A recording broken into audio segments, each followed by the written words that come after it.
the Wednesday Week podcast, a strictly unbiased view on Sheffield Wednesday, the world's greatest football club. Hello and welcome to... we've just been discussing what we're going to call this. We're going to call this a collaboration between the Wednesday Week and the Owls Americast. So, hi, I'm James from the Wednesday Week. I've got my colleagues here, Vic. Hello. And Fudge. Evening. And then joining us from stateside, but actually in the same room as us, as if by some kind of magic, James Allen. Hello. And Paddy. Good evening. Right, we've just had a really interesting conversation for the last 5 minutes about what the hell to call this thing. So, what are we going to call it?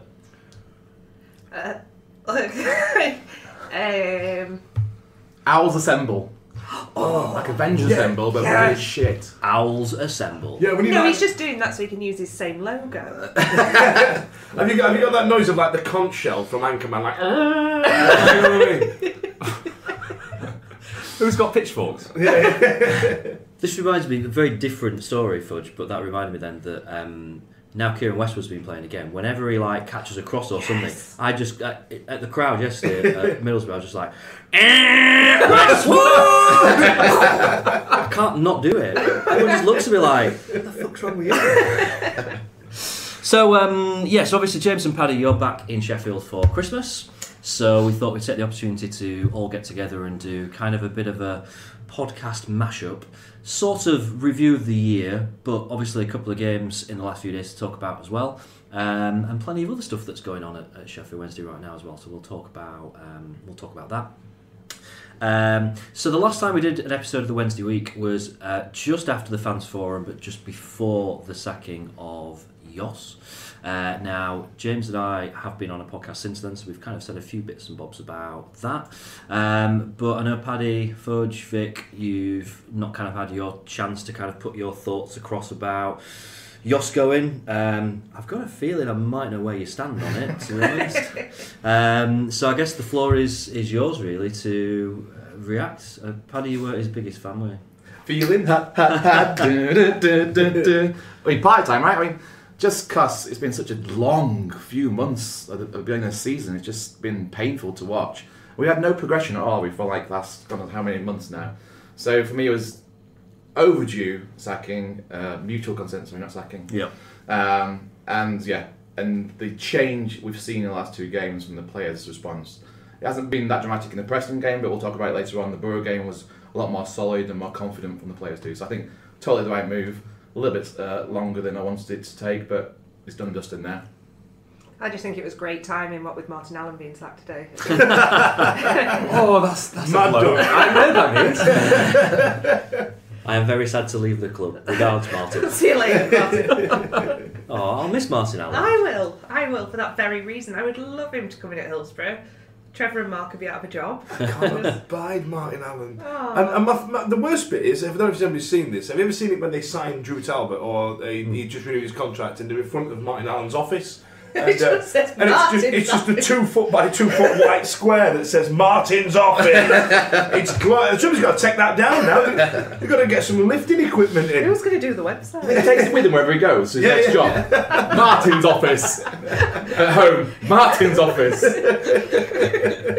The second is Jos. Like you sit there and you go, brilliant, that's great, and then you start dissecting it, don't you? You start thinking, well, why did it wait so long? Not straight after the last game, which escapes me right now, but he should have gone on that game. It was Swansea, wasn't it? Swansea. He should have gone 2 games before that. But why did they wait until after he'd already had the dreaded vote of confidence from the chairman? You think, well, what was the point in those 4 days? Then they told Lee Bullen on Friday morning, and I think he tweeted that morning something like, signing off Twitter. Yeah, going off Twitter for a couple of weeks. And you all go, aye, chicken pie, there's something afoot here.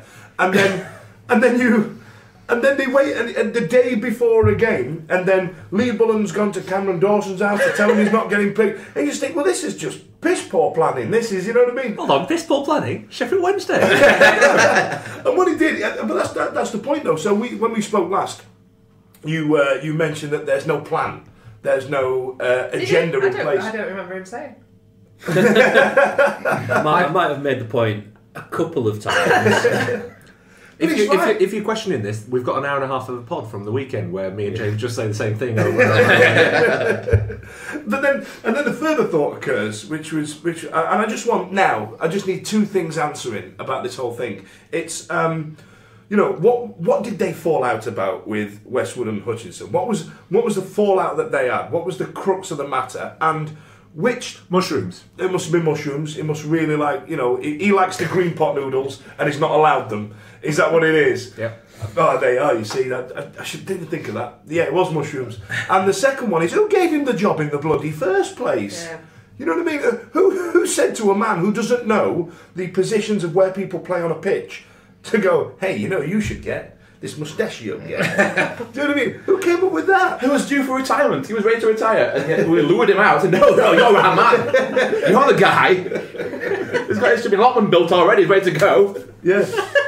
So that's what painting. that's what I wanted answering. I just want those two questions answered. What was the fallout, and who gave him the job in the first place? Yeah, it seems weird, doesn't it? Do you see the picture of him just like sat like the loneliest man Costa at the coffee. train station? It's even worse than that. It's Cafe Ratazza. Is it? It didn't even make it to Costa Coffee. It was like in the bog most standard coffee outlet in Sheffield Station. Vanarama Coffee. They've turned out all the Christmas lights. each It's the time. Friday before Christmas, and he's just sat there with his feet in his wheelie case, and it sums him up, right? That's some. Cafe that sums Ratazza up is the last Yoss Lunkai of coffee chain, definitely.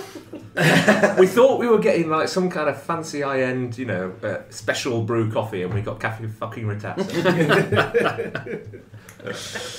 So universally, unsurprisingly, we all agree with the decision to get rid of Yoss. So what happens next? That's the question. A lot of talk about Steve Bruce. His traditional assistants, his staff have been spotted in the crowd at the last couple of games. So I don't think it's going to be any great surprise if that does happen. Again, James, you and I have kind of reflected on this a bit already. Although I've had a bit more time to kind of sleep on it, and I've certainly kind of mouthed off a bit on Twitter about it and seen quite a bit of mixed opinion coming from the Wednesday faithful. What do you reckon, Vic? I'd take Steve Bruce. You're a fan, aren't you? Why not? Oh, I like him because when I went to Cardiff and Alex Bruce was playing, Steve Bruce was sat next to us in crowd and he did no but cry. Oh. No but cry. And I thought, and also That's what we need, a manager that cries. At least bit of emotion. emotion. Bit of passion. He won't be on the seat, will he? Well. He stood up crying. Yeah, just a box of Kleenex in Lee Bullen's hands next to him, like Dan Fudge with his coat. Box of Kleenex in Lee Bullen's hands doesn't sound like this. Wow. That one when he went to Cameron Dawson's house. Oh. Talk about that. Oh, you made it weird. No, I think that's fine. I think with regards to Lee Bullen, I think there's been a few people over the last couple of days that have been saying just give him the job, and I just don't. Managers don't stay in jobs. Managers get sacked or leave by mutual consent, and I don't want that to happen to Lee Bullen ever. Like, I don't want it to sour, and I think it's probably time to go back to academy. Yeah, for the benefit of everybody listening, there were like 4 heads shaking in simultaneous unison just now when that was mentioned. I mean, I'm pleased with Lee Bullen because he's ramped up his win rate, hasn't he? I mean, it didn't really work out for him the 3 games he was in charge back in December, January, this time last year. Yeah. So the last 2 games, they're giving him the due he's deserved as part of the Wednesday family, but he's not a long-term solution, is he? No, and I don't think he would want to be honest. I think. But it's just the people now saying it. I think, I don't want it. I don't want Chansiri to read those. Like, we know he does, and go, yeah, all right, and Lee Bullen, because it's not right. He's got estate agents to run. To be I fair. know, yeah. Built some new flats up at Botanical Gardens. I wouldn't mind the idea of Lee Bullen to the end of the season if it gives us time to find who is definitely the right person for the plan that I might have mentioned a couple of times on the podcast last week. When we've got the plan, then it just gives us time to find a person other than just having a go with Steve Bruce because he's got an all right record. It doesn't. I just don't know if it really makes sense. The plan is Steve Bruce, though. That is now the plan because, and if you're going to give it to one available manager at the moment, in my opinion, it is Steve Bruce. He's the only candidate because he can build football clubs. He can put infrastructures in place. He can bring his backroom staff in. And he's done it before and he'll do it again. Yes, it's not attractive football that he plays. But I think he's the right man at the moment. I don't think you need to wait another 6 months for a magic fairy god but they'll have managers to come down and save us because I don't know if they exist. He's not the only manager available, though, is he? You've got Jukanovic as well, was out there. Mourinho. Martin Allen. Martin Allen. Absolutely. Doesn't Steve Bruce though have the pedigree of getting out of the Championship? What's he done? He's done it 4 times? Yeah. I mean, come on, man. I mean, Jukanovic, yes. I think he's a great coach and he plays great football. But Steve Bruce has a better track record of getting where we want to be. So, you know, I don't care about the Sheffield United connection. Oh, okay. I don't care about the 3 goals he scored from the 91st minute to the 97th, thus introducing the world to Fergie time. I don't care. I just want to get out of this stupid league. Do you know the funny thing is, Fudge? I actually like the fact that he scored those goals in 1992. I like because he knows who we are, right? He's known Wednesday throughout his career. So the one thing you can say about Steve Bruce, he was in at Cardiff in 2005. He's played against us like when we were in our pomp. He knows what Wednesday can be. Yeah. So he actually might have a sense of what the club expects. He obviously knows Sheffield as well. Exactly. He's been here. He was blown away by the fans at Wembley for the playoff final. Yeah, and obviously he saw us in 2016 the playoff final. So we're chopping at the bit. There's no doubt about that. But not until after Christmas. If he manages to get this Sheffield Wednesday team promoted within the next couple of years, that'll be that's miracle stuff. He's not had a challenge like this before in his career, I don't think. I don't know. Hull City had just been up with Phil Brown, hadn't they? And then they binned him off halfway through their first season because they looked like they were going to go down. And then, but Hull were nothing when he took them up. You know, but they had money, Fudge. They had a few quid. But Birmingham was a turn up for the books as well, wasn't it? But you know, he knows the league. He knows how it can work, and he knows that there's always an opportunity. That there are times when you look at the Championship and you go, if we don't manage it this season, next season's going to be difficult because 3 teams that come. Do you remember when Villa first came down and we were looking at it going, I don't fancy it this year because you know there's so many good teams now in the Championship. And we end up getting binned out by bloody Huddersfield. Do you know what I mean? It just seemed so that you know that's where the league goes. I'm not unhappy with Bruce at all, and I'm over the moon that it's not Megson, it's not Barnsley Mick. Do you know what I mean? I'm just glad it's not those people. I mean, it might be. It could well be. We're talking about it like it's done and dusted, don't we? But it kind of feels like it is. I mean, that's the way the club's been. The way Alex Bruce has been on Twitter as well. I don't know if you've seen that. Like people have been slating his dad, and he's done what anyone would do and gone on and stuck up for his dad. But he's not disregarded the fact that he's been linked with us at all. Like he's been quite. Yeah. He was saying no. Actually, he didn't spend 50 million. He spent 4, and like trying to almost give us a bit of hope. Most of that's Alex Bruce defending well. That's the first, isn't it?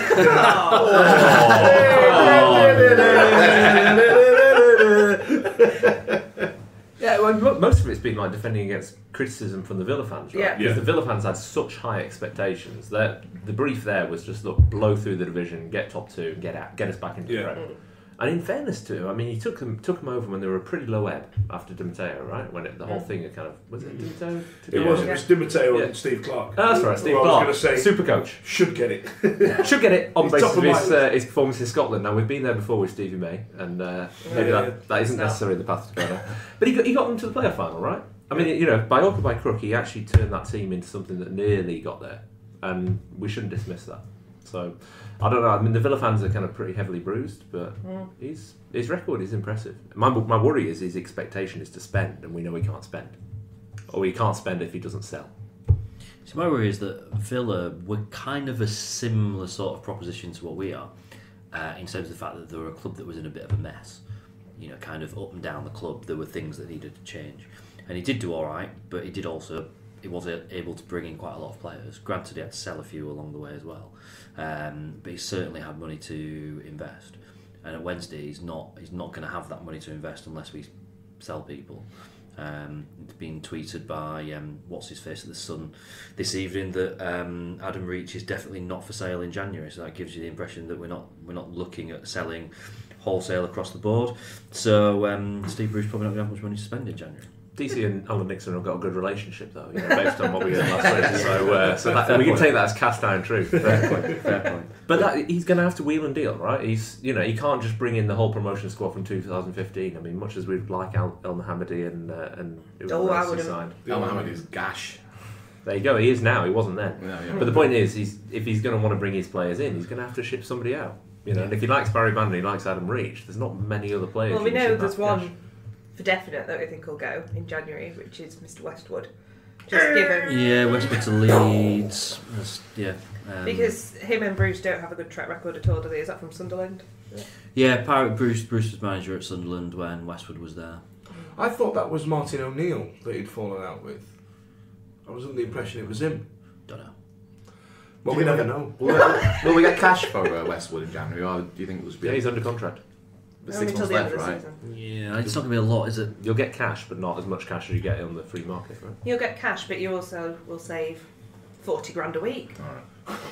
I mean, Or thereabouts. That's a drop in the ocean when I've got to make what, £20 million we're going to make up, something like that. Don't say this. We've just had 2 games of Kieran Westwood coming back in and kind of showing Yeah, up let's the talk back about line, you know, football. rolling up his sleeves and kind of, you know, giving the big hurrah. James is in the stands, kind of giving it the big Westwood.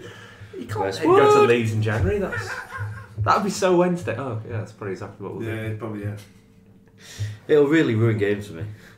Sometimes at games, it's the only thing that gets me through is my old Westwood airborne. I did actually think about buying an Yeah, we actual should buy airborne it. to use during the recording of this podcast tonight. I thought my housemate would probably not appreciate it. Decided against that one. Yeah, all right. So let's talk about some football then. So 2 games to talk about, 2 1-0 wins to talk about, which is very welcome. So first of all, on Saturday against Preston. So James and Paddy, you're both over at the moment from the States. Paddy, you were at the game? I was poshing up in the South Stand. Ooh. Yeah. But they didn't give you garlic mushrooms. No Cushion Westwood air seats or holes. plastic? I think they're plastic. We could see the cushion seats though. I mean, that's as good as we can get in the Mexico Jones family. But it was good because I was sat right next to, or in between the 2 coaches, so I saw the players warming up. One of the best moments of the match for me was seeing Hutchinson signal to Bullen about 60 minutes in to go, "Time to come on, coach!" He was so excited to get on that pitch, Hutchinson. It was really good to see, and Bullen just laughed it off and was like, "Yeah, 20 minutes, whatever." But it was just a really good kind of, I don't know, to be that close to players that have been left out and see their smiles on their faces. That was, for me, the biggest takeaway of that game. Other than that, the football was dreadful. I didn't really get that. Hill wasn't really bouncing. It wasn't like we've sacked Joss, let's celebrate. It was still a bit kind of tepid almost, a bit kind of treading our feet a little closer to the water to go, is it okay to be happy yet, kind of thing. And the football didn't really inspire anything until later on, maybe, I don't think. It was kind of like a feeling of just kind of relief, wasn't it? It was like a big kind of... I think everyone just felt a little bit bruised from what's happened over the last 11 months and just kind of needed a game just to kind of get to grips with where we're at and what's happening and stuff. James, you weren't there on Saturday, and the awkward thing for you is that obviously when you're in the States you can follow the games on iFollow.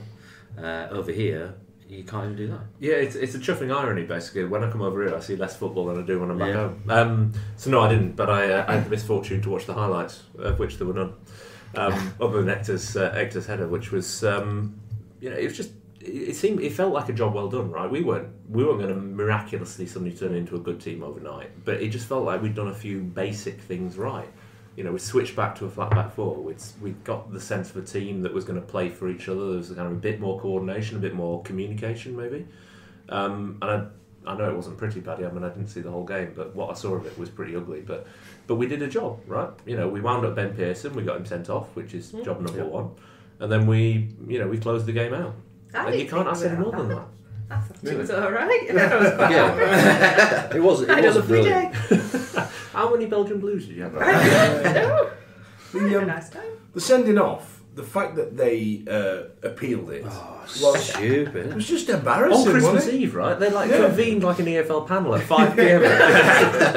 It did take them long to at that We point. got party hats on, you did little sprouts no, get lost, man, get lost. They'd already compiled their out of office while they were hearing the evidence. But I don't understand how they I appealed must that. admit, from where I was sat, we thought it was a bit of a dive and a bit fancy from Matthias. But No. actually watching it back, No, it it was was terrible. attempted murder. If I were in Meadowall and he did that to me, Exactly.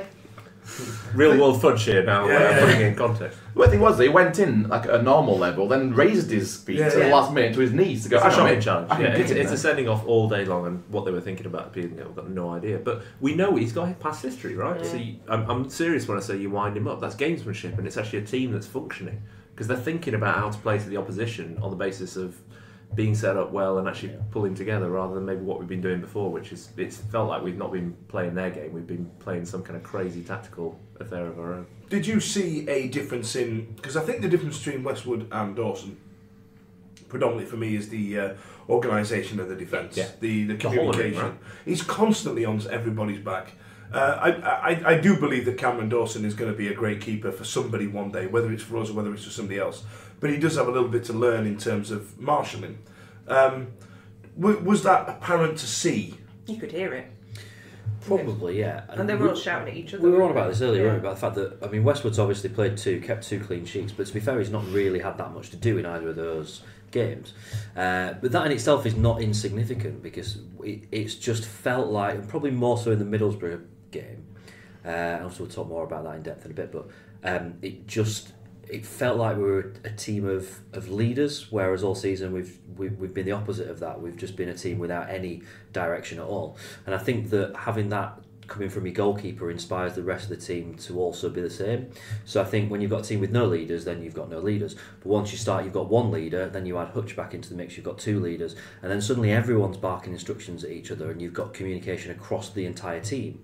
So I think having that from that goalkeeping position where traditionally you expect it's your goalkeeper that can see everything that's happening, because they're not doing much for the majority of the game, and they're the one that's organising stuff, that's shouting stuff at people and making stuff happen. Do you know? Yeah, this is where it links back to Steve Bruce in the future, right? Because what we have done over the 2 games that Bullen's been charged, we've gone back to a flat back 4 and we've cleared the lines, right? We've not messed around. We're trying to play it out from the back. We're not trying to do anything fancy. So we're launching it. You watch Hector and Lee's, their first message is get it clear. Now, I know that might sound basic, but it actually gives the defence time to breathe, and they're getting themselves organised again. It gives the goalkeeper time to organise the back 4, it gives the back 4 time to organise the midfield, and we're pressing higher, which means we're not inviting as much pressure onto ourselves. And that it's fundamental Championship football. Like Carlos said, didn't he, before, a little while before he got sacked, he said, I know everyone wants us to play 3-5-2 and play wing-backs. We haven't got the players to play wing-backs. And he was right. Right, that's actually the conclusion of the whole Joss era, when he tried to play fancy kind of, playing it out from the back and playing all the wing back football. Liam Palmer ain't a right wing back. Yeah. He can't do it. Like no matter how you put it. Ash Baker isn't ready to be a right wing back either, and you've kind of got to go back to basics in order to allow the team to function. And I think that's what we've seen the last 2 days. Yeah.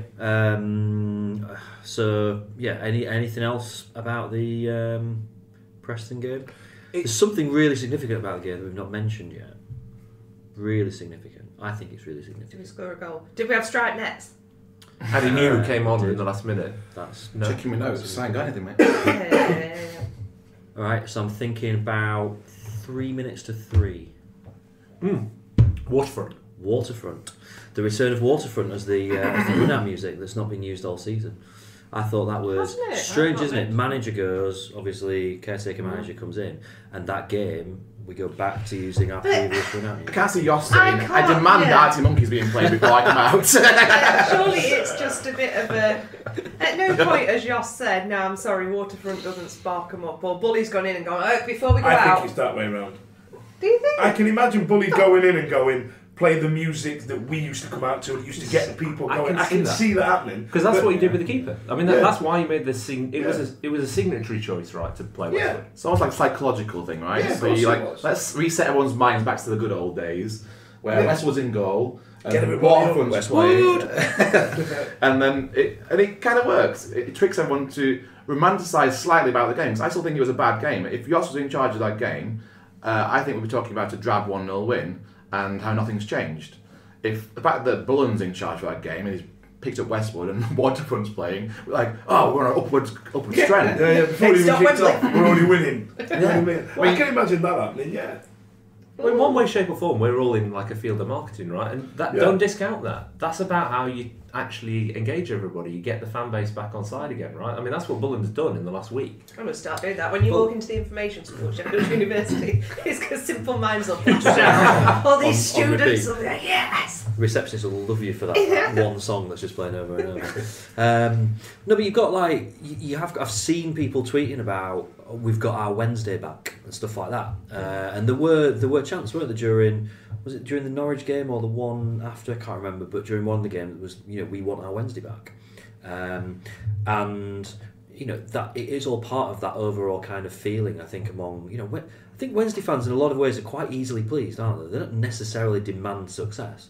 And the list of requirements for Wednesday fans is we've got to play in blue and white stripes, play your best 11 players, and don't fuck about with the run-out music. Stuff like that. Hot water on the North Stand. Hot water on the North Stand. Yeah.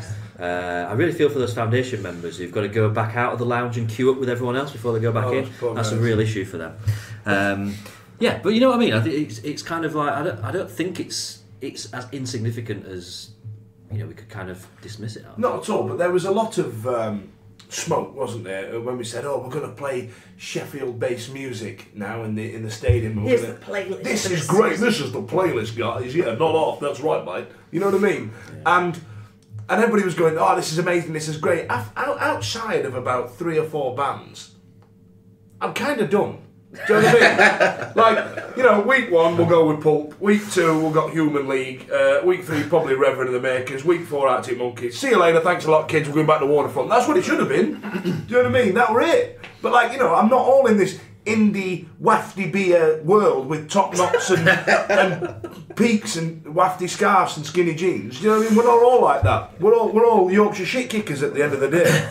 Do you know what I mean? Let's play shit kicker music. We could all have a bloody sing song to. Like Simple Minds. Like Waterford. Like Simple Bloody Minds. What did they come out to at second half? Alive and Kicking, hopefully, right? I don't think it was. I think it was Hey, Reverend and the Makers. Let's go. I used to hate that one.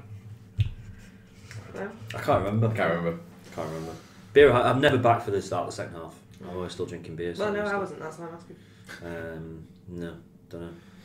Okay, so that was Preston. So Middlesbrough, as we record this, Middlesbrough yesterday, which I was at. Did any of you guys see much of it? I watched it. All right, cool. What do you think? I thought we were great.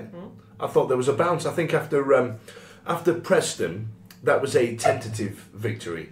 Whereas this victory, it's weird that it's the same scoreline, but one of them seemed to solidify my confidence in the team a lot more than the one before. Does that make sense? Because it was such a confident victory. Do you know what I mean? I thought everybody played their part very well. I was excited to see Bannon back and how it would all fit. But Fletcher for me, and Fox actually had a great game as well.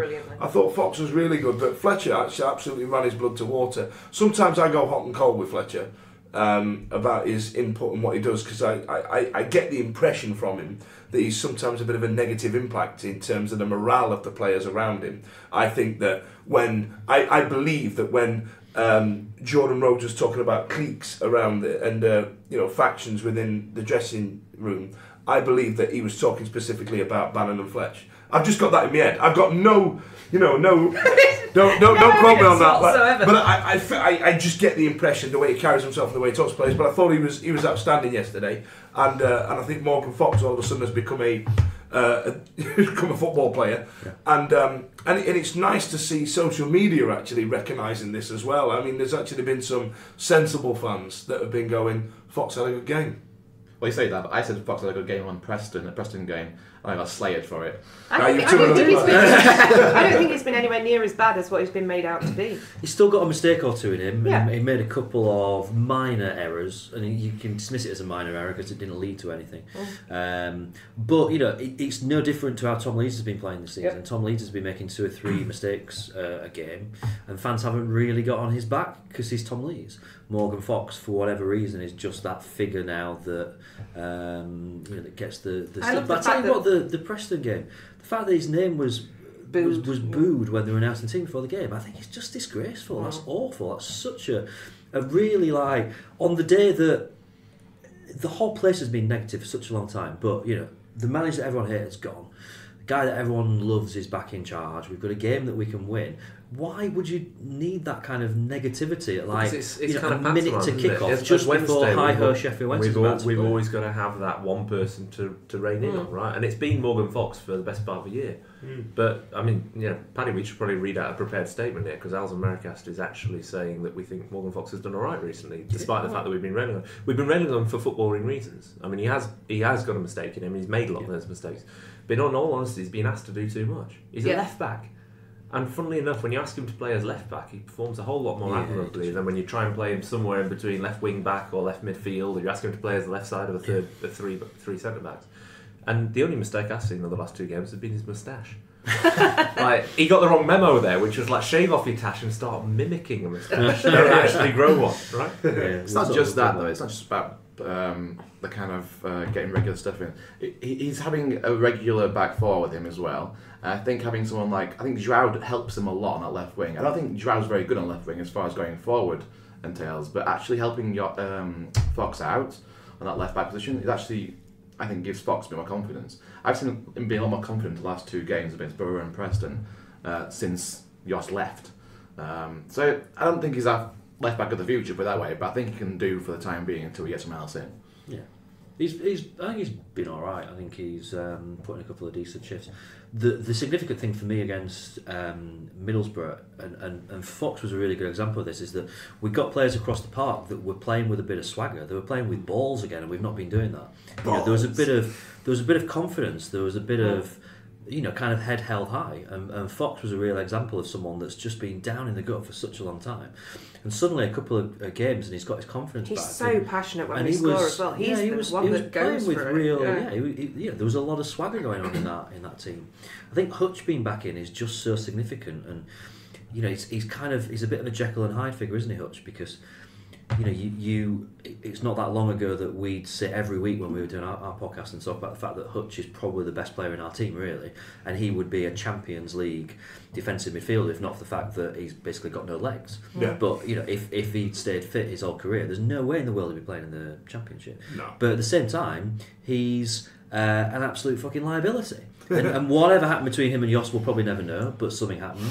But then there's also the fact that he's been quite vocal about saying, well, I'm fit, I don't know why I'm not playing. Like, fans have known because he said it to fans at like academy games and stuff like that, and you're like, well, that's really unprofessional for one.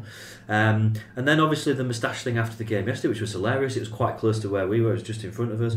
I remember thinking that's quite funny, but it's also like, should you be doing that as a professional footballer? That's probably not great, but that's Hutchinson. But I'll tell you what, he made such a difference yesterday. We were a different team, and you get a different Bannon when Hutch is playing.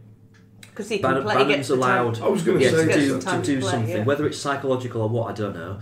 But you get a different Bannon, and you get a different defence as well. There's a confidence among that defence, that back four. When you've got Westwood behind them, you've got Hutch in front of them. It's just, and I think that's that led to that kind of swagger on the back four. That they just got that confidence that we've been just shot off for the last 6 months. The funny thing is, I'll tell you exactly what it was with Hutch. And look, I mean, there might have been other things behind the scenes, but the thing with Hutch was that 20th minute against Brentford away earlier this season, when he clatters into the defender, gives away a penalty, and then Jos holds him off at half time, right? It was the last time we saw him. Yeah. Until he turns up. And that was the weird thing about Jos Luhukai. He just made decisions binarily like that. You know, second that someone made a mistake or didn't toe his line, or ask for mushrooms in the canteen, they're out.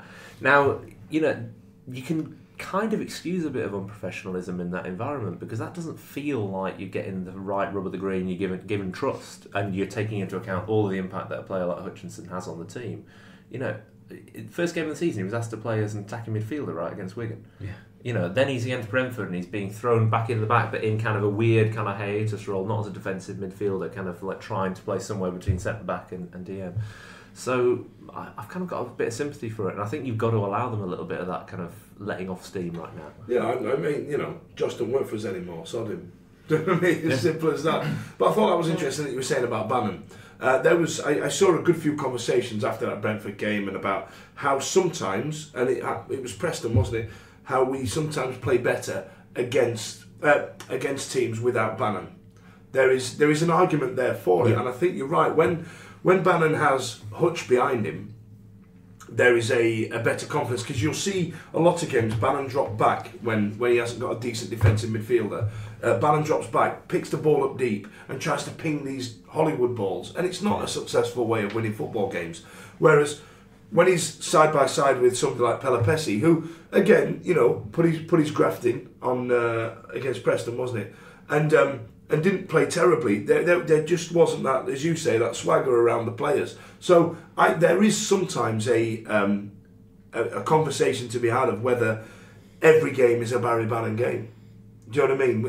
Is there a time where we need to play Hutch and then Pelopessi in the middle and have a hard working midfield and that type of thing? And then the other conversation I had this week was it was today about the Adam Reach yesterday ran in behind a defence. Or ran through a defence and got a ball over the top and slotted one in on the near post. When was the last time you've seen him that side of the defence? And when was the last time you saw him in the 18-yard box? It was all patient build up and sit and spank one from here. And that ball from Barry Bannon, though. It was absolutely sublime. Absolutely glorious. But there seems to be a different change in the way we're playing. Because had that have been 2-3 weeks ago, it'd have been on the edge of the line, it'd have took a step back, took a touch to the side and tried and smack one from 25 yards. And this is why I say give them the benefit of the doubt, because in my eye, these players have been remarkably professional because they've actually followed the instructions the coach has given them. Yeah. We saw it under Carlos as well. We saw players that would reach the halfway line and they'd stop because they were being coached to wait until they had enough support, right? So they weren't bombing forward, they weren't getting out of position, they were waiting. They were doing the same thing. They were trying to implement a plan, some plan, that Jos had. They just didn't fully understand it as far as I could see. Yeah, definitely. Whereas when you compare and contrast it to what's going on with, with the goal, for example, yesterday, you have a situation where Reach starts that move, right? Yeah. He's all the way back in his own half. He plays a little bit of kind of break-up play, links it into Bannon, and then it's the archetypal Hollywood ball, except instead of like trying to play it 60 yards, he's playing it 30 yards, and it's perfectly timed because you've got the run forward because they're playing with a bit more freedom. Hutch did it against Preston as well, didn't he? Hutch ran the full length of the pitch when he came on, just trying to prove a point and trying to get in front. So, yeah. The Bully was saying that Reach makes those runs all the time. I'm sure it's in his DNA to do that, but like say under Jos, he wasn't doing those runs all the time. So for Bully to recognise that, and obviously it was said before the game to Reach try and make those runs, and for it to work in the first 20 minutes, half an hour, it was got the goal, I can't remember, was just a testament to Bully. That was Bully's kind of like, he saw what Reach and Bannon can do, and told him to play that way. So just let them play how they want to play, what to their strengths at least. That's probably what the fallout was. I reckon that's probably where it was, the tactical fall down. Where, Westwood is no shrinking violet. Westwood is no shrinking violet. And to tell him, just hoof it up the pitch, or don't hoof it up the pitch, or don't do what we've always been doing that was successful in those 2 playoffs. No, just do something completely different. And that's probably where they fell down. I reckon that's probably what the fallout was. And do you know what? That's interesting about the Brentford penalty. I didn't I'd not put 2-2 together. Yeah. But you could not said, oh. Who? You was like, yeah. That's what happened. You didn't mention that the other week, did you? We've talked about it before, haven't we? The fact that that was. To that one. on that one. There's really getting out Can you on your imagine- podcast. Creative differences. Can you imagine Jos being like really annoyed at Hutch, and Hutch is so ballsy of him just saying, "Oh well, I did it. Sorry about that, but fuck you," and that just really annoying him. And Lahukai came in as someone that was in a lot of ways, like you've got Carlos on one side of the scale who was a bit lax with players, and probably in terms of training it was all a bit kind of I'll just turn up when you want and things like that. The other end of the scale, you've got Jos that came in, who was the complete kind of like, if you're late for training, all the stuff that was in Dom's article the other day about stuff that he banned and changing training time to keep players on their toes and stuff like that, and you think that is literally the opposite of the way things were before. So you can imagine it just being a fairly flippant conversation at half time in the changing room, and he just went, "That's it, you're frozen out, I'm not having it." And obviously it hasn't worked at all. And I think the thing for me is the last couple of games, particularly the Middlesbrough game, because it was such a positive performance, and they're in a bit of a mess at the moment. So let's not forget that we got a little bit lucky with the time that we played them. But it just feels like we've just basically wasted a year of our football club. Definitely. Because we've learned nothing really in the last year, other than Adam Reach can step up to the plate when he needs to. But what else have we learned in the last 12 months? That's it.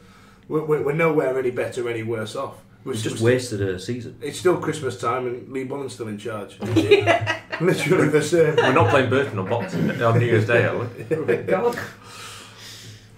Well, yeah, we got. Was it Birmingham that we were 3-0 down to after 20 minutes last season or something like that? Yeah, and then 3-0. Dickey left at half time or whatever it was, something like that. Even I left on like 70 minutes or something. Not not good. Other notes that I've got down then about the Middlesbrough game.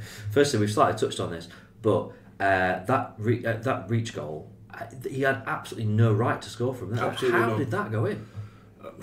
That was sexy football. That was beautiful, wasn't it? It was nice, yeah. It reminded of us like playoff season, didn't it? Where we just score goals that are like, you know, just outrageous. I think sometimes we forget about that because like the playoff season, the first one, the good one, and then this season with Adam Reach and whatever, it has all been like goal of the season award. Has always been like these absolute thunder chuffers from the halfway line, you know. But actually, goals like that are bloody good and all, aren't they?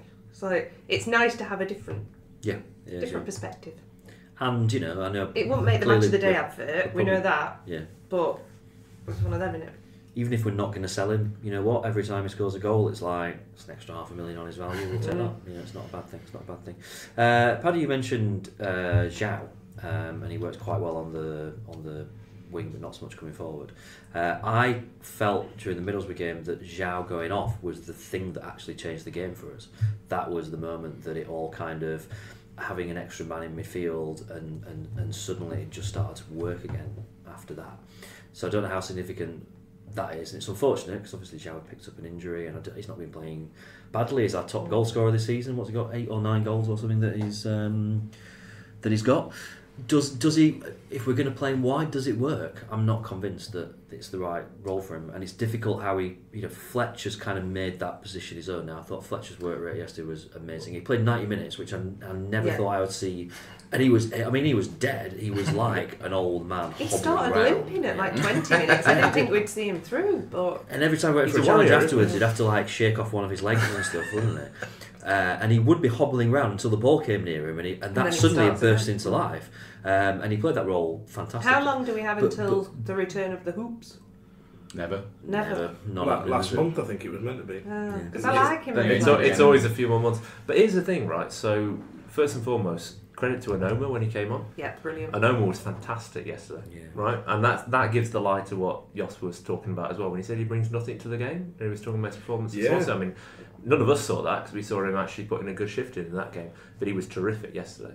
He was tenacious. He was, you know, he played in that advanced midfield role, so he was given a little bit more liberty. And he's more aggressive and more direct than Zhao is. You know, Zhao will always kind of drift in and out, and he'll get that chance to kind of, you know, hit that worldie from 30 yards, but he doesn't necessarily drive the team forward the way that Onoma did.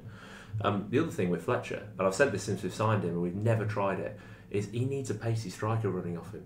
You know, Wednesday have not had that striker in the last 3-4 years, but we want a Kamal Roof, we want like you know, an Andre Gray in his prime running off Fletcher, because the hold-up play and the way that he moves defenders, you want someone who's exploiting that. And either we use Zhao in that role, or we determine he's not that right striker, we should move him on. But then we look at like people like Jos, and you know, people have judged Fletcher for not being a massive goal scorer but that's not who he is. He's not a striker. He's not a poacher. He's a front man.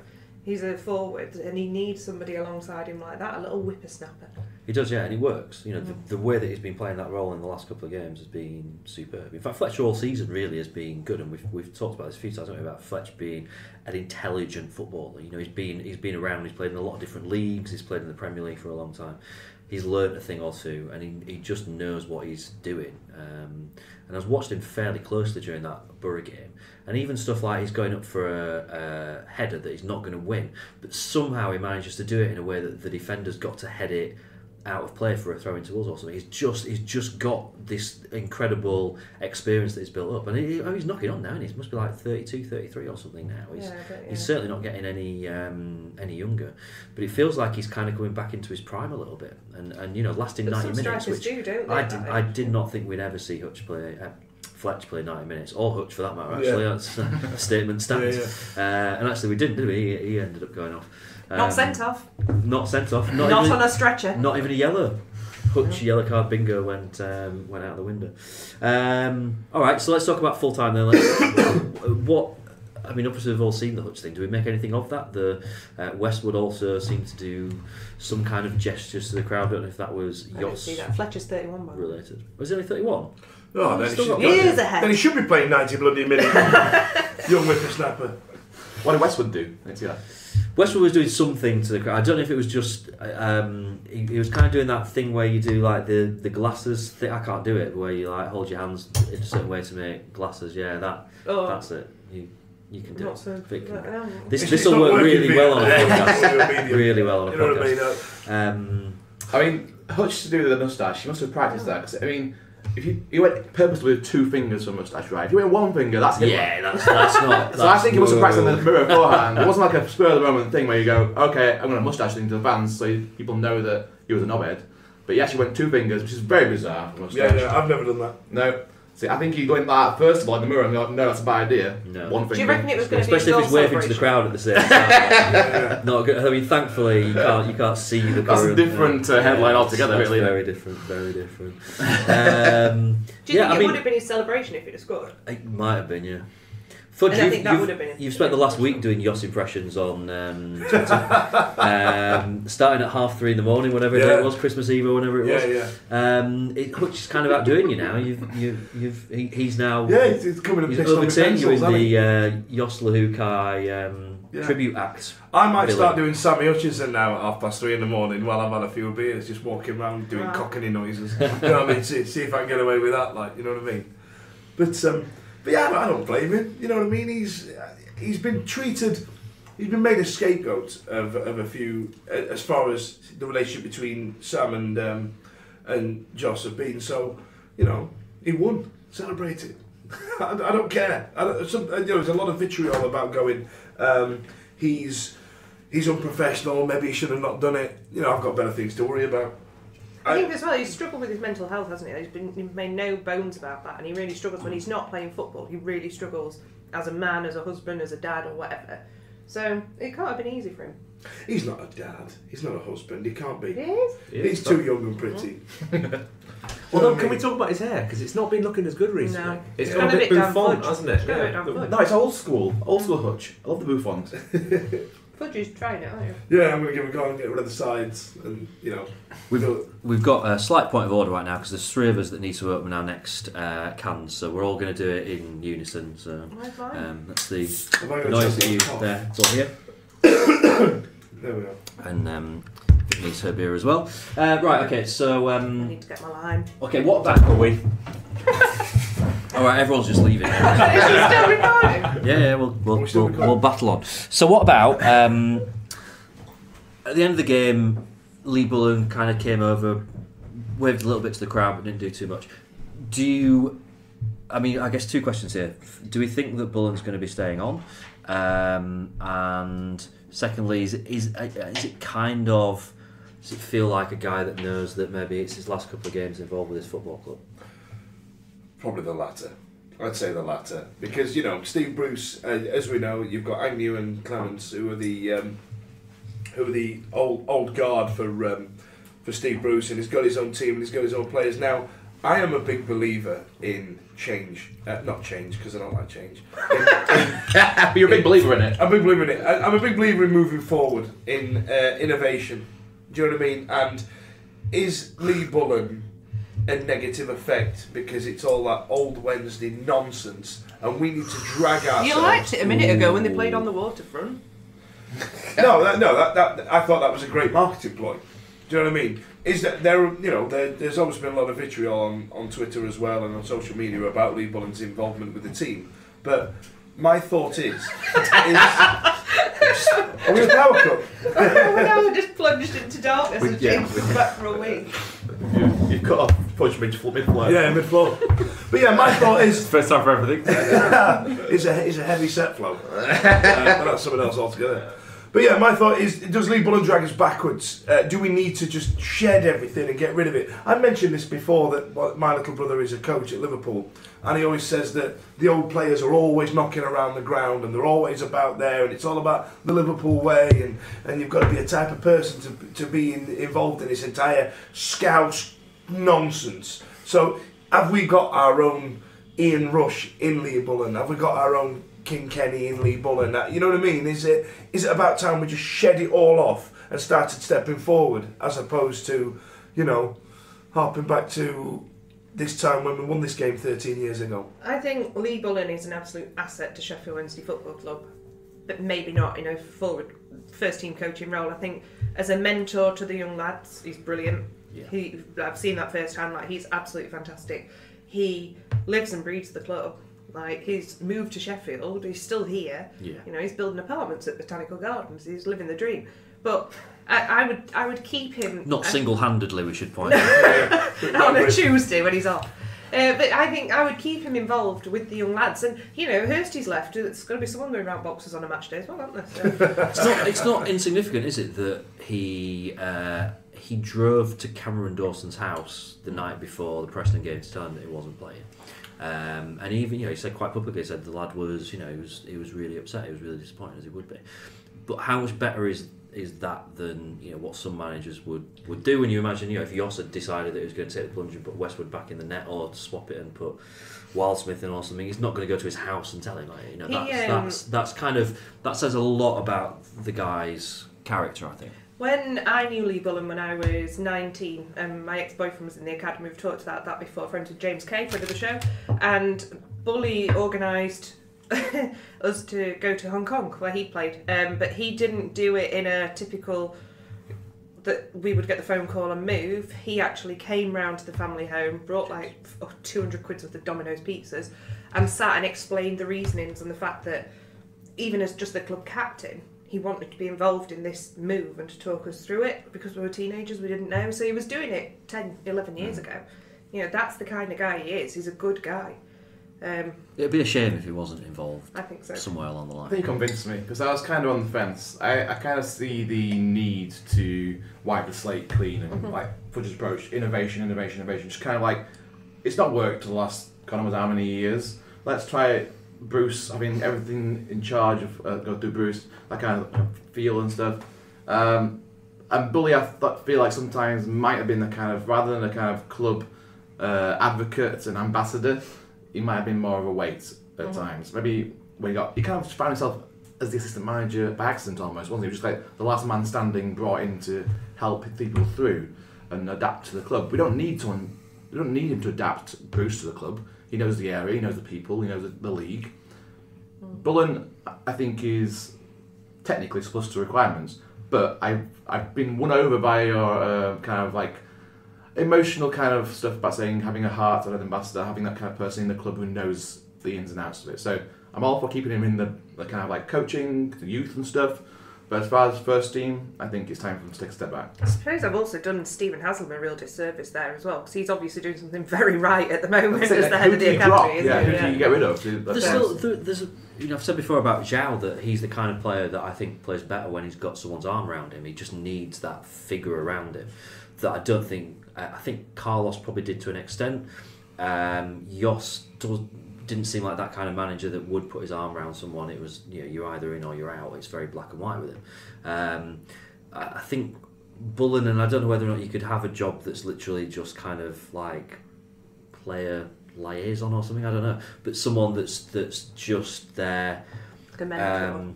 Kind of, yeah. I mean, I guess what I'm saying is since players like Leuven's left and Samido left, we've been a bit shit.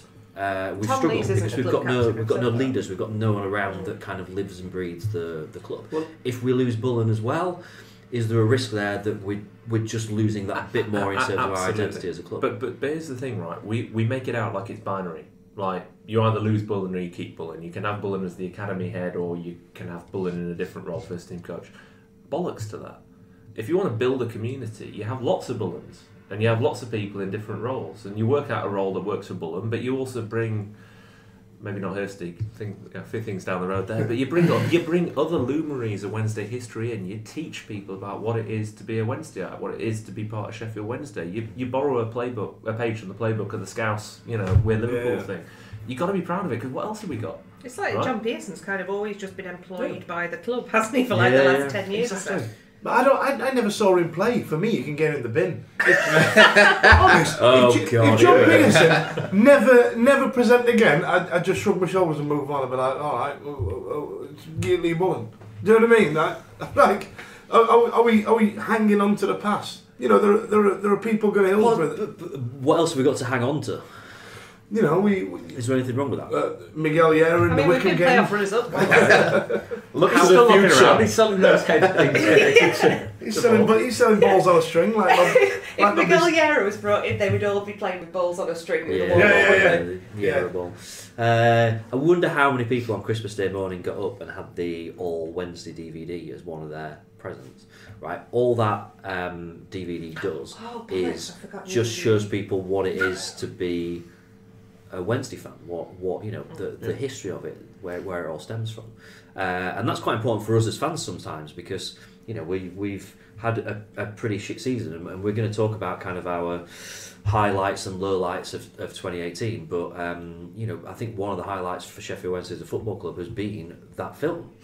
Because it's really, you know, reminded of all of what it's all about, and I don't think that's insignificant. I think there's something in that. So I think shedding off too much of that heritage and too much of that past can be a bad thing. You know, I think Bullen kind of coming in and doing the speech about being the captain in the playoff final and stuff.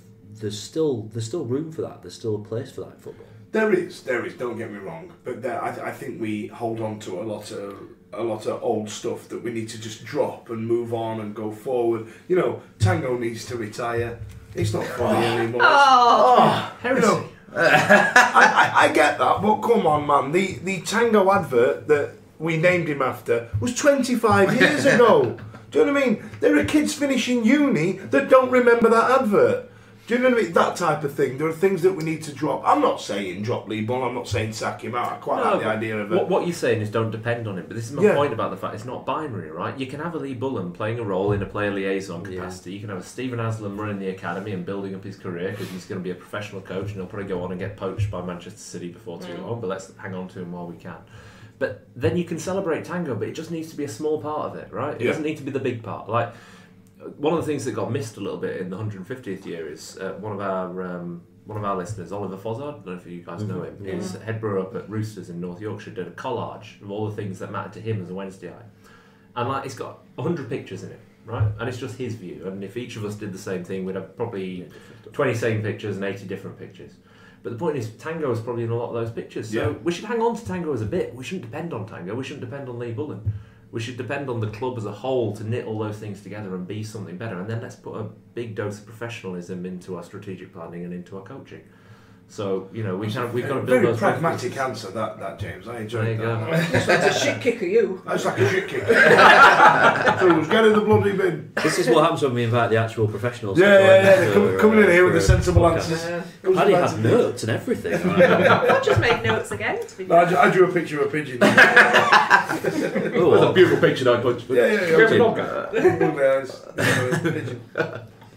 All right. Anything else then about current kind of Wednesday affairs before we? Just to mention on that DVD thing, Dan Fudge, I forgot to bring yours. Bullen does an interview on there as well. That's really good as an extra on the DVD. It's about 5 minutes long. It's really. I've not really seen that yet, actually. All right. You have to scroll through quite a lot of extras, like trailers. Matt, we've just watched film, mate. We don't watch a trailer for it, but yeah, it's on there and it's really good. I think Matt tweeted it out as well. Actually, it's a really good clip. About 5-10 minutes, yeah. Yeah, cool. All right, good. Right, so this brings us on to, and actually, we've still got a game left this season, which is obviously West Brom on Saturday. But kind of 2018 taken as a whole, highlights, the not so good stuff. Anyone want to bowl anything in then? Highlights or lowlights of 2018? Well, there's plenty of lowlights, isn't there? Highlight. God, you come back to me on that one. Low light was day one of the year. Literally, it was day one of the year was a 3-0 drubbing at home to Burton, and we should have gone. Hey, this is not going to work out well. but we didn't. I think it was yourself, wasn't it, that went out with the stick on moustaches. Yeah. Sheffield United game. It's not like we didn't try to get behind the new gaffer. Do you know what I mean? He just played dreadful football and didn't get the results either. So every time you and I have had a conversation about, style over substance and the rest of it, we were getting neither. Yeah. Which is, a highlight for me was New shutting a lot of people up. But then, benefit of retrospect after the summer and the last 3 months, also all right. Yeah. So, I've got kind of an amber one. No, I've got one in the middle. I've got a middle light. Have you got an highlight? Have you got one? No, that'll be mine, because I told it you before we started recording. You've just stolen both of them. Tell you what about that Burton game, because that is that was a real low light, but it was a bit more significant than that because that was the day that we appointed Catherine Mier as our chief exec, and that was announced about an hour before the game, and that was about 2:00. Who for me was just someone that I'd only known because of being associated with the absolute shit of a tip that is Charlton. And I remember at 2:00 just thinking, is this the direction that my football club's going in? What the fuck's happening here? And it was awful. I just remember I was in the queue for the Four Lane Ends chip shop to just buy some chips to go into the game with. So it must have been a little bit after 2:00. And I just remember this whole feeling that just came over me of like, this is the club that we're going to be then, is it? This is the kind of thing that we're going to do. And then we lost 4-0 at home. It was an awful, terrible performance. And after that, you were just like, what a shit start to the year. But I think there's also a real positive from that as well, in terms of when we did our end of season review, and I picked my positive out as being the employment of a chief exec, who, as it turns out, is not this crazy megalomaniac. We know there's issues in terms of the control that she's got and the position that she's actually doing, which is not really a chief exec role, as we talked about the other night. It's more of like a commercial manager role or whatever. But there's a real positive there in terms of getting an improvement in terms of the structure of the club. There's a hell of a long way to go after that. It says a lot about that 1st of January was just such a bad day to be away. It says a lot about the season we've had when we're going, well done on the employment of a commercial director. Do you know what I mean? Like, we've got nothing on the pitch to shout about, but we've got a fan zone, so that's nice, isn't it? Do you know what I mean? But to be fair, because Vic doesn't listen to Owls About Stats, she doesn't know that I gave her credit for clarifying that situation for us last week. Yeah, so she has. No, she's done good things. I kind of point out, it's not me being rude. I listen to Americast. I just don't get numbers. I don't understand it. I don't feel the need to sit and listen to it in my spare time either, because I already don't get it. Why would I want to just sit there and listen? So listen now on Owls About Stats. I think you're right. On the pitch, it's been pretty much static from day one through to almost day 362.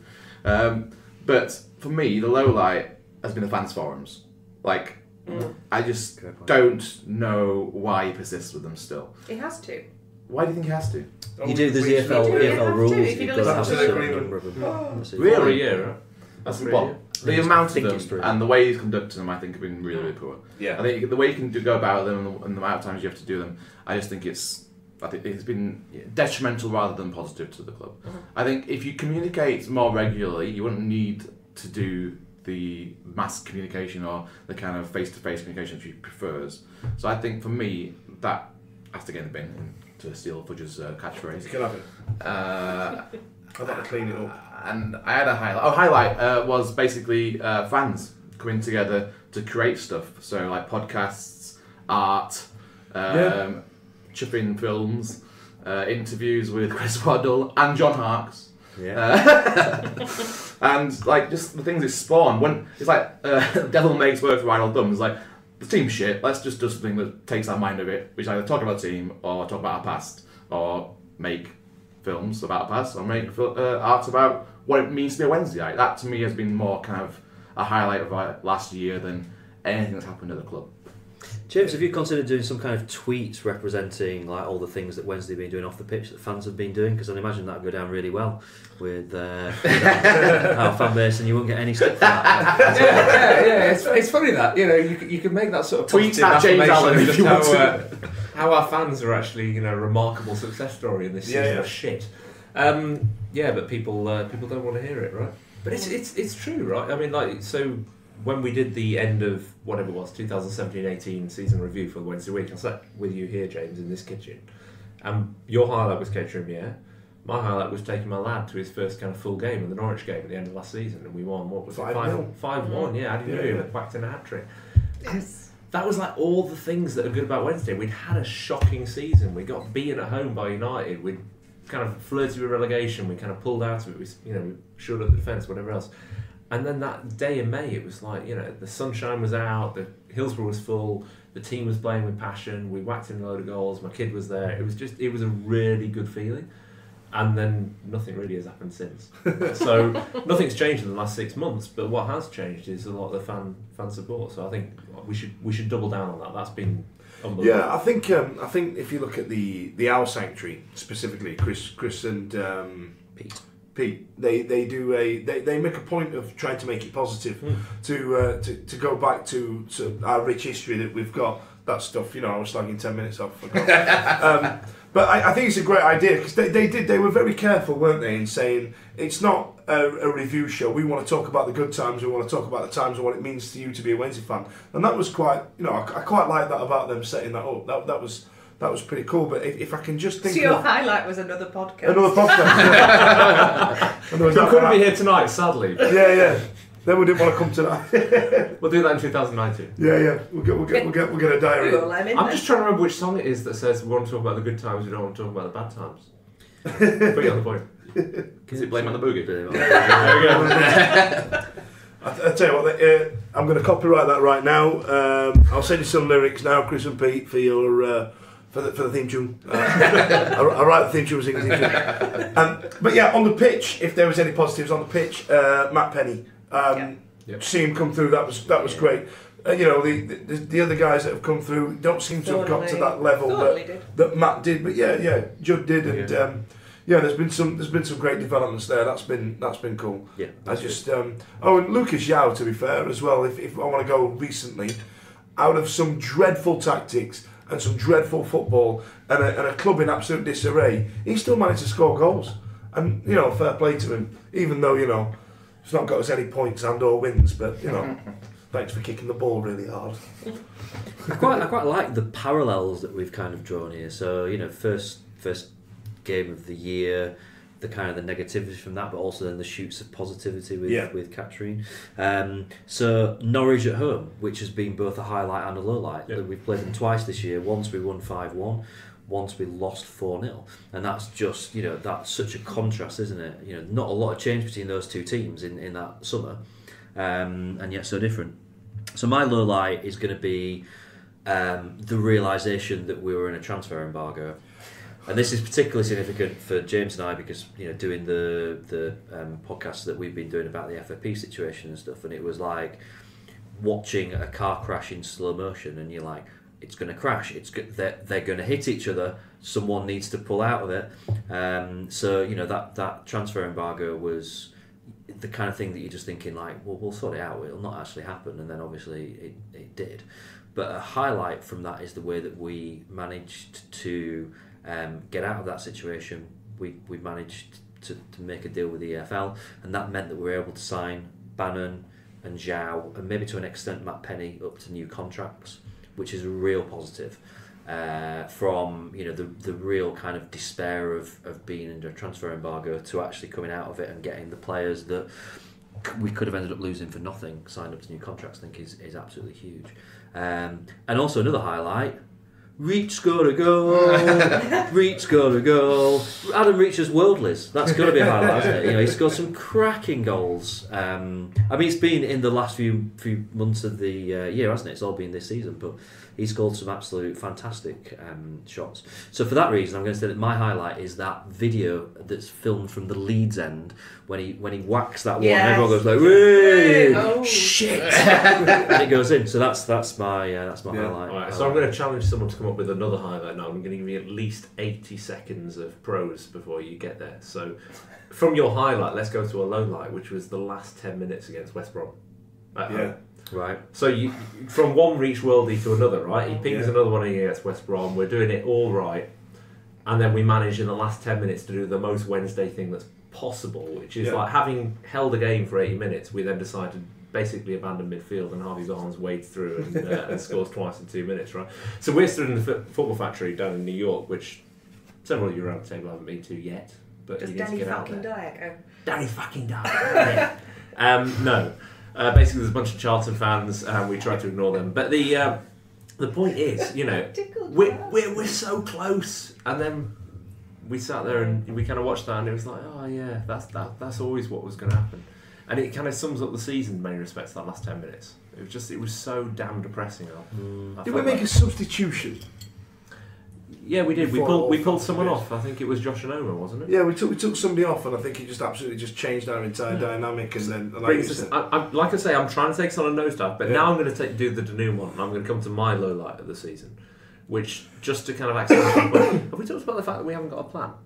Oh God! have we mentioned this? If you want to talk about it, James, I'm happy to talk about it. All I'm going to say is please refer to Owls Americast episode 2, and you'll find that I'm pretty down on the fact that we don't have a long-term plan as a football club, because I think there is so much this football club can do. Not just the football club, but the community, the fan base, and the institution that is Sheffield Wednesday. We can do immeasurable things, and we might not necessarily have success straight away, but if we plan for it, we'll get there. And the fact that we don't claim to have a public plan for that depresses me immensely. So that's my low light of the season.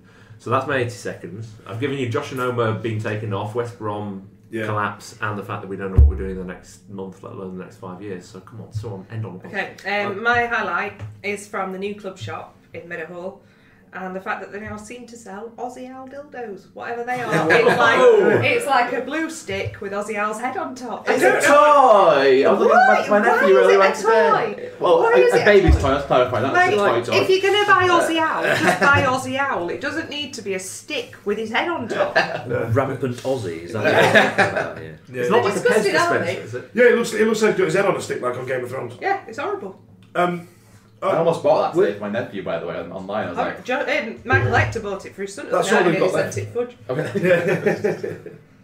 We're missing out probably ultimately the biggest highlight, which is the fact that after 11 months of pretty much misery, we sacked Yoss. That's got to be ultimately it's a negative highlight, but isn't for me, it? But it throws up more questions, though, that we finally did it after so much crap.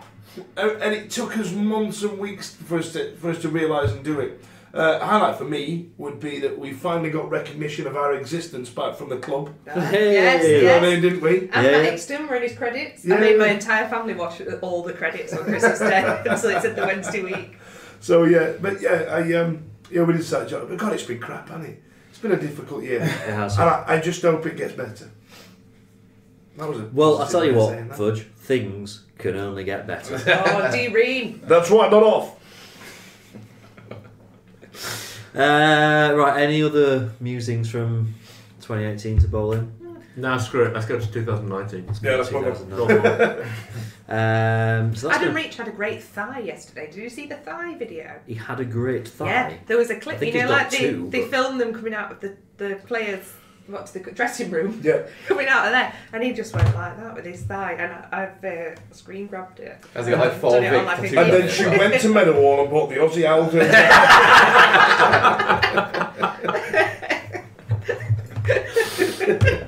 2018. Oh, what a note to end on. Thanks, Fudge. I saw Barry Bannon on Tinder, and used Van Aken, and a match with Josh and Omer, but unmatched him when he missed that sitter. Regret that. Wow. Right, okay, so we'll do quick kind of goodbyes and socials and stuff, so we'll go around the table. James, do you want to go first? Goodbye, and you can find me on social on at Manhattan Owl on Twitter. And you're at West Brom with me and my mate John on Saturday. Absolutely. You're going to be tweeting loads from that? No, because I don't have cell phone reception in the UK. So I'll be drinking beer and enjoying the renaissance of Sheffield Wednesday in advance of 2019. Bro, Vic? You can find me on Twitter at Victoria1867, and I'll be not watching it. Should be Tindering your dad. To say, honestly, when Dan Fudge walked through the door today, he went, "Oh, I'm so ill. I'm so ill." I am him. And as soon as we click record, it's like it comes alive. The performance begins. It's that my personal highlight of this evening was the fact before you two got here, James and Dan Fudge discussed all of his fruit teas, which one would be the most satisfactory. Yeah, I went for lemon and ginger. Yeah, he did. He went for it right at the beginning as well. James still kept describing all the other teas until he was like, "I'll just have lemon and ginger." Maybe a sex tape.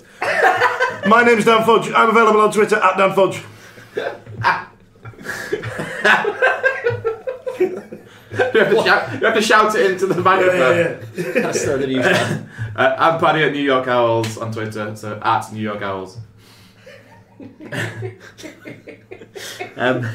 Yeah, so I'm on Twitter at James Marriott. And well, I mean, guys, I mean, obviously, Fudge, you're down in Southampton. It's rare that we get to see you. So it's been lovely to actually, have your company around the table. Paddy and James, I mean, you're quite a bit further away than that. So great to have you guys here as well. Thanks for having us. And here's to 3 points. I've travelled over, James. I've not been. I mean, you've come from, I mean, you can see the North Stand from your. Actually, I've come from attic. Dronfield today, I'll have you know. Oh, right, you come from Dronfield. Which is probably a little bit shorter, is it? Yeah, it is. All right, here's to 3 points at West Brom to wrap up the year nicely, and we will speak to you soon. Keep up to date with the Wednesday Week on Twitter at TWWcast or on our website, thewednesdayweek.co.uk.